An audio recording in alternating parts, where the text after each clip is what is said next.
Capres-Cawapres Anies Baswedan, Muhaimin Iskandar serta partai pengusungnya mulai mencetuskan kritik penolakan terhadap pemindahan ibu kota Nusantara. Anies menyebut pemindahan IKN akan menimbulkan ketimpangan baru, sementara Presiden Jokowi membantah dengan adanya IKN ketimpangan akan terhapuskan. Sore ini kita akan membahasnya dengan juru bicara Timnas Amin, Muhammad Khalid, tenaga ahli utama KSP Johannes Joko, dan pengamat ekonomi Indef Profesor Didik Rahbini. Selamat sore Bapak-Bapak. Selamat sore Mbak Nana, Selamat sore, Didi, Mas Khalid. Waalaikumsalam. Saya mau ke Mas Khalid terlebih dahulu. Waalaikumsalam. Mas Khalid, Ya. Paslon Anies Nah. Muhaimin dan partai Anda PKS ya sebagai pengusung belakangan tiba-tiba getol menolak pemindahan IKN. Apa alasannya ya? Pertama bukan belakangan Mbak Rifana. Buat PKS ini adalah penegasan sikap dari Partai Keadilan Sejahtera pada waktu pembahasan RUU IKN. PKS menjadi partai yang komitmen dan tegas menyatakan penolakannya terhadap disahkannya RUU IKN. Tentu kita membahasnya memiliki argumen bahwa permasalahan IKN ini baik secara formil maupun material itu bermasalah. Itu pertama. Terus yang kedua, kami memiliki pandangan bahwa Jakarta itu masih layak sebagai ibu kota negara. Tapi jangan disalahpahami bahwa kita menolak adanya pembangunan di Nusantara. Jadi kalau kami di PKS itu melaunching kampanye gagasan, PKS menang, Jakarta tetap ibu kota negara, dan Kalimantan yang sudah sekarang dibangun di Nusantara itu sebagai pusat pertumbuhan ekonomi baru, khususnya ekonomi hijau. Karena Kalimantan adalah paru-paru Indonesia dan juga diakui sebagai paru-paru dunia. Inilah yang harus kita kembangkan bersama. Baik, tapi sikapnya PKS dan Amin berarti tetap menolak pemindahan ibu kota ya? Kami launching PKS kemarin adalah sikap resmi Partai Keadilan Sejahtera. Dan tentunya sikap Amin perlu dibahas secara khusus di tim Amin dan akan disampaikan secara resmi oleh calon presiden dan baik, calon wakil artinya presiden. ini masih ada perbedaan pendapat antara partai pengusung, antara PKS dengan paslonnya. Karena PKB, Muhaimin Iskandar sebagai ketua umum PKB juga menyebutkan bahwa sudah enak-enak di kota kemudian harus pindah ke hutan. Meskipun belum ada pernyataan resmi menolak ya, tapi kan ini senada. Tapi Nasdem kan setuju. Jadi masih ada perpecahan di antara timnya Amin ini. Tidak ada perpecahan. Perbedaan kalau pendapat. Kita buka dalam visi, kalau ada dinamika itu hal yang biasa, Rifana. Tapi kalau kita membaca visi misi Amin, konsepnya adalah ada namanya disebut 8 sayap kemajuan. Jadi membuat pemerataan pembangunan itu bukan dengan konsep memindahkan ibu kota, tetapi dengan cara membuat pertumbuhan baru. Kita di visi misi Amin ada menyebutnya sebagai 8 sayap kemajuan. Dan itu berdasarkan, kalau kami menyebutnya sebagai competitive advantage atau daya saing dari masing-masing wilayah, itulah yang akan menjadi motor pertumbuhan ekonominya. Baik, tapi untuk Jakarta, untuk Jakarta kami di PKS secara ofisial menyatakan bahwa Jakarta tetap layak sebagai ibu kota negara. Jadi secara global, secara makro, ini ada inline di sini.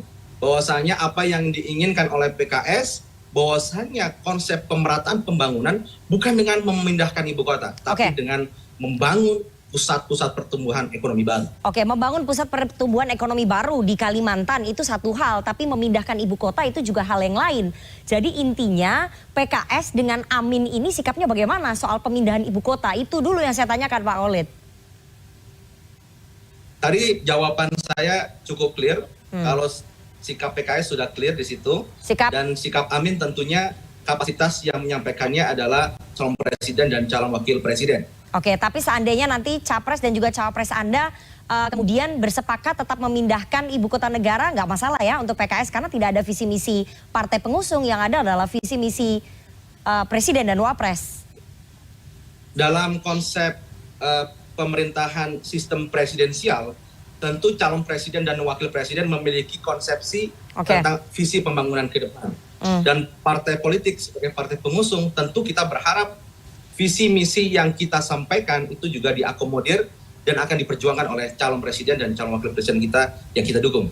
Dipertimbangkan oke, tapi dikabulkan belum tentu karena ada pertarungan politik nantinya Mas Khalid. Saya mau ke Istana dulu, ke Mas Joko. Mas Joko, bagaimana kemudian Istana merespon narasi penolakan IKN oleh kubunya Amin? Iya, kalau kami melihatnya begini, Mbak, yang namanya statement politik, pernyataan politik, janji politik, itu kan sesuatu yang wajar lah ya di tahun politik seperti ini begitu. Tetapi kalau kami lebih ingin memberikan pencerahan kepada publik begitu Mbak Nana, agar kenapa sih sebenarnya kita harus lihat gitu loh terkait masalah IKN. Tadi kalau dari Mas Khalid bilang bahwa Jakarta ini masih oke untuk ibu kota. Satu aja lah kita lihat dari aspek demografi yang berimbas kepada ekologi. Jakarta ini jumlah penduduknya itu 10,6 juta jiwa. Sementara luasnya cuma 661 km persegi. Kepadatannya dengan kondisi itu hampir 16.000 jiwa per kilometer persegi. Ada konsekuensi ekologis di mana penggunaan air bersih dibutuhkan per meter per kilometer persegi itu hampir 1 juta liter. Imbas dari kondisi ini adalah saat ini terjadi penurunan permukaan tanah per tahun 6 sampai 18 cm. Tentu kondisi ini menjadi tidak baik-baik saja Mbak untuk sebuah kota Jakarta yang sebagai ibu kota negara. Itu dari sisi demografi dan ekologis. Dari sisi pemerataan, sebenarnya pemindahan ibu kota negara ini kan kalau dari sisi historis, ini kan sebenarnya udah digagas jauh-jauh hari dulu, beberapa awal-awal kemerdekaan, zaman Pak Karno, zaman Pak Harto, itu juga sudah dipikirkan tentang pemindahan ibu kota negara. Maka sekarang ini tentu dengan keberanian Bapak Presiden Jokowi dan didukung oleh mayoritas teman-teman di DPR, maka muncullah undang-undang ibu kota negara sebagai payung hukum untuk melakukan pemindahan ibu kota negara. Jadi ini bukan sesuatu yang tiba-tiba, tetapi ini adalah hutang sejarah yang harus dibayar begitu. Nah, dalam konteks ketika kita bicara tentang pemerataan, maka kalau titik-titik pemerataan, sebenarnya titik-titik pemerataan itu sudah dilakukan 9 tahun ini oleh pemerintahan Presiden Jokowi. Bagaimana Sumatera dibangun dengan tol Trans Sumatera, bagaimana NTB misalnya karena keindahan alamnya dengan Mandalika. Banyak semua regio itu dibangun untuk pemerataan, dan puncak dari pemerataan itu simbolnya adalah pemindahan ibu kota negara IKN. Itu mana? Baik, jadi kalau dari Istana melihatnya ini hanya narasi politik kampanye saja ya. Sebentar Mas Khalid, begitu Mas Joko. Ya sah-sah aja lah, yang namanya tahun politik menawarkan satu gagasan, tapi sebenarnya perdebatan ini kan sebenarnya sudah sejak waktu yang lalu-lalu kita tahu gitu. Waktu undang-undang IKN dimunculkan, lalu revisi yang terakhir juga dilakukan. Baik. Oke, silakan Mas Khalid menanggapi karena kita mau break dulu. Oke, singkat saja. Apa yang disampaikan oleh Pak Joko dari pihak Istana itu menunjukkan ada rasa engganan, resistensi, atau ingin membuat solusi yang instan dengan pemindahan ibu kota. Sedangkan kompleksitas permasalahan Jakarta itu harus diselesaikan solusinya. Jadi masalah ekologis, masalah kemacetan, dan sebagainya, itu harus diselesaikan. Bukan dengan memindahkan ibu kota. Itu yang pertama. Kemudian yang kedua, kalau kita melihat, dana IKN itu sangat besar sekali. Ini studi Bank Dunia nih, saya kasih contoh. Studi Bank Dunia menyatakan bahwa ada financing gap atau kekurangan dana kota-kota kita di Indonesia itu untuk bisa naik leverage menjadi kota yang maju. Kalau angka 460 triliun itu kita gunakan, kita injection kepada kota-kota itu bisa naik kelas, itu akan luar biasa. Dan di visi misi Amin, kita berkomitmen untuk meleverage, menaikkan kelas 14 kota ya sebagai motor-motor pertumbuhan ekonomi baru. Dan itu lebih efektif untuk membuat pemerataan daripada membangun satu ibu kota baru. Dan itu akan berdampak pada menimbulkan ketimpangan baru. Baik. Nanti saya akan tanya ke Prof. Didik sebagai ahli ekonomi, tapi kita harus jeda terlebih dahulu. Jangan kemana-mana, tetap bersama kami di CNN Indonesia Newsroom.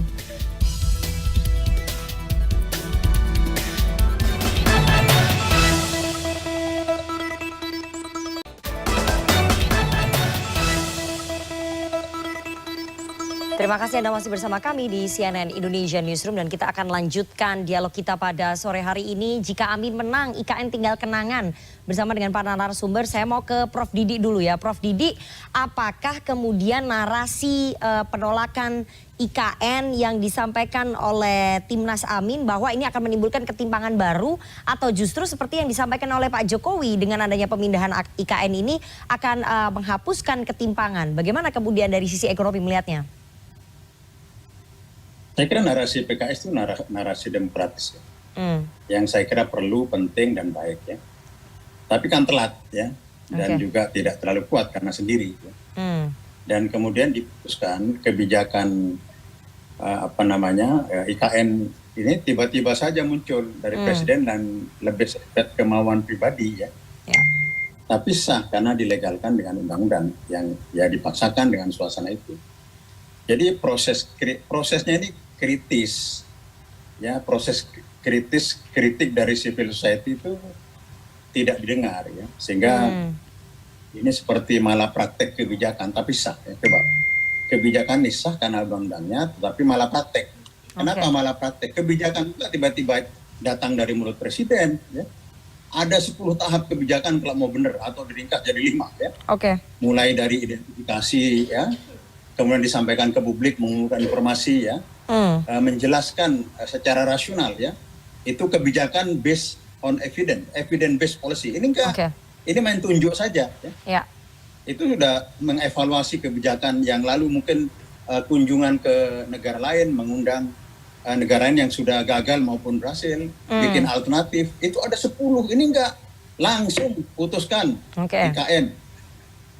Lah itu kan, ini kan ya menurut kita yang di akademik nggak benar. Pak Harto saja kalau dia mau bikin kebijakan hanya profesor-profesornya. Nah ini sejak awal sudah salah, sehingga kebijakan ini tuh dari awal sudah ada proses proses dari civil society dan akademik yang menolak. Proses harus dijalankan dengan baik, tetapi check and balances tidak datang, tidak keluar ya. Sehingga ini diputuskan dalam suasana yang tidak demokratis ya, dan superior monolitik ya. Jadi Presiden Jokowi kan kuat, udah begitu tunjuk, udah yes man semua ya. Yes man semua dan jalan. Akhirnya ya banyak kelemahannya, di bawah batubara, di atas di atas matahari ya. Mau selesai Agustus ini, tapi berapa persen ya nggak? Masih lamat-lamat. Kemudian serampangan, ini kebijakan yang serampangan. Nah, itu dihasilkan dari kebijakan yang tidak ada evidence. Kenapa? Karena tidak demokratis. Jadi ini akan bermasalah. Saya tahu bahwa argumen untuk pindah itu argumennya banyak dan bagus. Tapi kalau dijalankan dengan tidak benar jadi salah.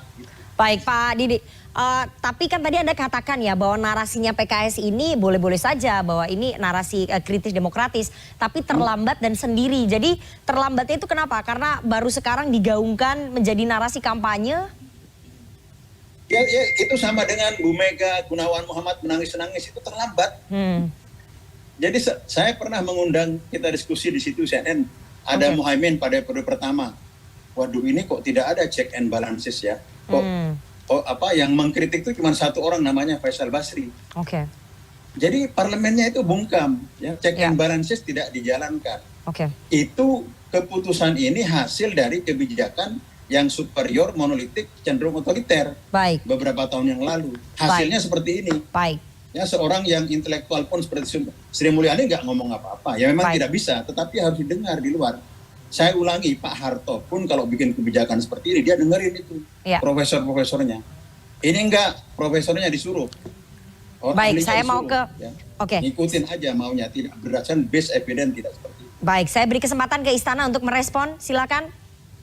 Mas Joko? Ya, yang disampaikan Prof. Didi itu kan kalau perspektifnya melihat seolah-olah antara satu pemerintahan sebelumnya dengan pemerintahan sebelumnya adalah ada sebuah kebijakan yang berjalan sendiri-sendiri terputus begitu kan.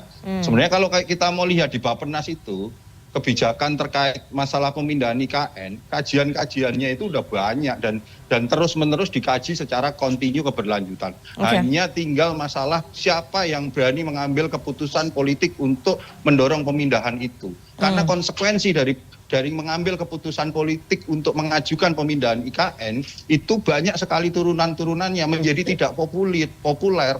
Itulah keberanian menurut saya yang diambil oleh Bapak Presiden Jokowi pada momentum yang tepat dan diambil dalam situasi-situasi ketika dukungan-dukungan politiknya cukup kuat. Begitu Mbak Nana. Mas, kebijakan membuat pembangkit nuklir nggak bisa diputus saja. Itu biayanya, prosesnya beda, Prof. Kalau jangan lompat. Ini masalah IKN lalu tiba-tiba pembangkit nuklir. Kajian pemindahan ibu kota negara terlalu ekstrim menurut saya. Kajian pemindahan ibu kota negara itu sudah digagas tahun 57 pada saat pemerintahan Presiden Soekarno. Pada saat sudah ada kepresnya ketika pada zaman Presiden Soeharto untuk pindah ke Jonggol. Baik. Mas, coba Pak Joko ini ya izin Prof. Didi Rifena. Pak Joko ini sudah baca naskah akademiknya nggak yang sangat kacau balau itu? Baca naskah akademik IKN. Bagaimana proses pembahasannya dengan sangat super kilat itu? Pak Jokowi itu baca 2 lembar, baca 5 lembar itu nggak mampu. Misalnya 1 lembar aja. Tapi sebenarnya prosesnya harus demokratis itu. Ini tidak demokratis. Bu Mega teriak-teriak itu terlambat. Gunawan menangis-nangis terlambat. Denny Sergar kritik-kritik terlambat. Mestinya sejak dulu sehingga Mbak Rifana, saya minta dikembalikan lagi ini fokus dulu Prof IKN. ke soal IKN nih. Ketika tidak punya argumen, ketika tidak memahami prosesnya, lalu menjudge, lalu temanya melari kemana-mana. Oke, sebentar Bapak-bapak. Silakan Prof. Kebijakan publik itu tidak boleh dilepaskan dari konteks politiknya. Kalau dia dihasilkan dari proses yang otoriter, hasilnya lain. Saya jelaskan tadi, kebijakan tentang pemindahan ibu kota negara, kajiannya itu sudah berjalan dari satu pemerintahan ke pemerintahan terus-menerus. Tinggal hanya bagaimana keberanian untuk mengambil keputusan politiknya, Prof. Pada titik itulah Presiden Jokowi berani, begitu loh. Iya, ada di laci. Proses kebijakannya, justru karena ada di laci dan tidak dilakukan. Justru ada di laci dan memang sudah selama ini tempatnya sih bukan berani ditarik dan itulah diputuskan. Itu bukan berani, serampangan, Mas. Itu serampangan, bukan berani. Ya itu kan perspektifnya Prof Didi. Banyak juga ahli-ahli yang tidak sepakat dengan statementnya Prof Didi itu. Oke, saya mau ke jubir Timnas Amin dulu ya, Mas Khalid. Ini dikritisi keras sebetulnya soal prosesnya. Kita tahu bahwa PKS salah satunya fraksi di DPR yang pada saat itu memang menolak ya pemindahan IKN. Tapi kan masih sudah menjadi bubur, ini sudah disahkan dalam undang-undang. Jadi bagaimana kemudian nanti untuk membatalkannya kalau paslon Anda menang? Mendelay begitu ya? Bisa, prosesnya itu sangat bisa dilakukan. Presiden Joko Widodo di visi misinya nggak ada tuh omnibus law. Tiba-tiba dia datang dengan omnibus law dan dia merubah 70 sekian undang-undang. Itu bisa dilakukan.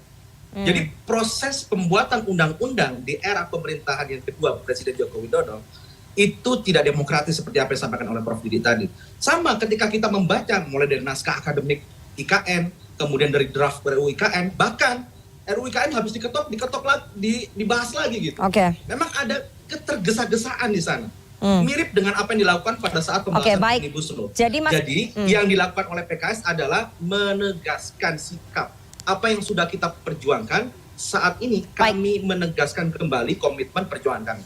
Oke, jadi kalau paslon Anda, paslon nomor urut 1 Amin ini menang, maka akan ada revisi undang-undang IKN begitu untuk membatalkannya atau untuk mendelay, karena beberapa waktu yang lalu saya dialog dengan jubir yang lain mengatakan karena sudah jadi undang-undang jadi kita delay saja, nanti lihat bagaimana beban APBN-nya.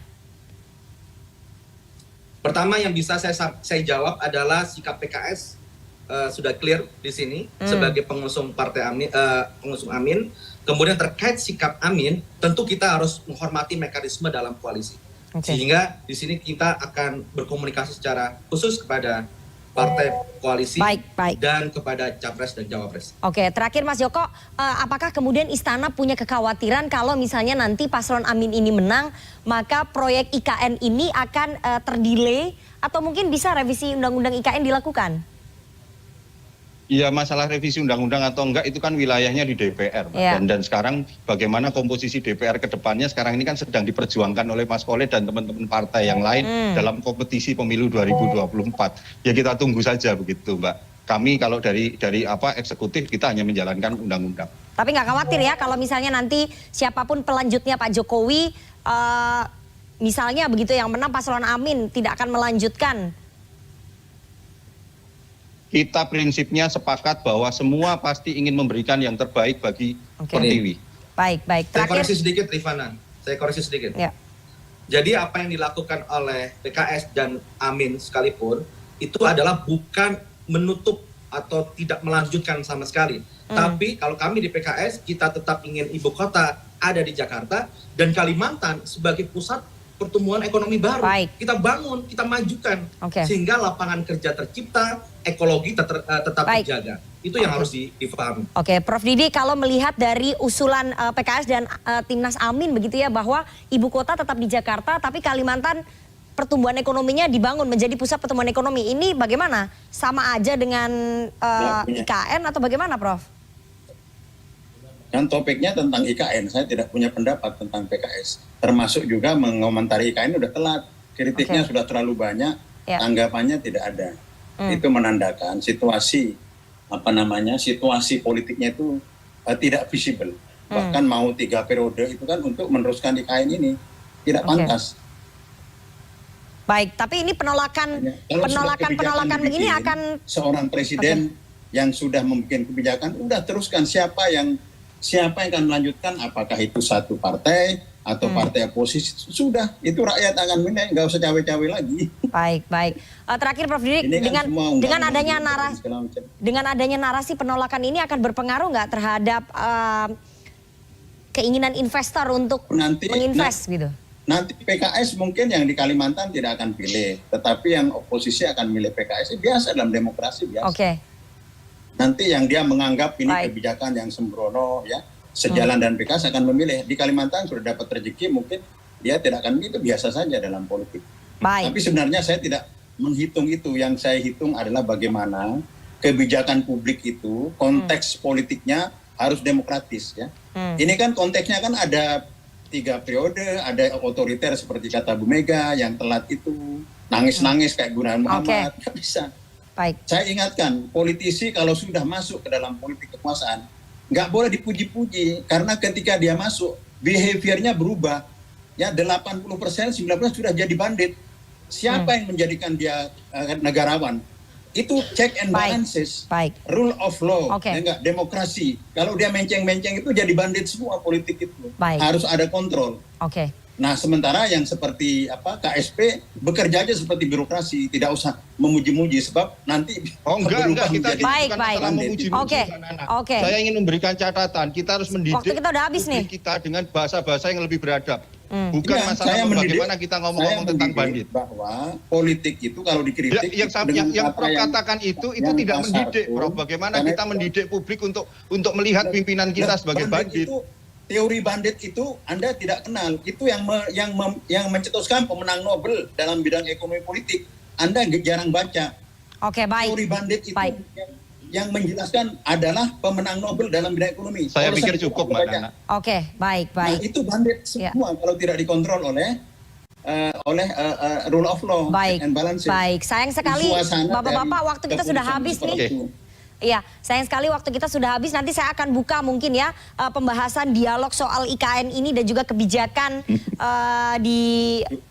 kebijakan Pak Jokowi mungkin yang prosesnya bisa dikritisi. Ya, terima kasih sekali 3 orang narasumber yang sudah bergabung pada sore hari ini. Saya selalu Bapak-bapak. Terima kasih. Waalaikumsalam.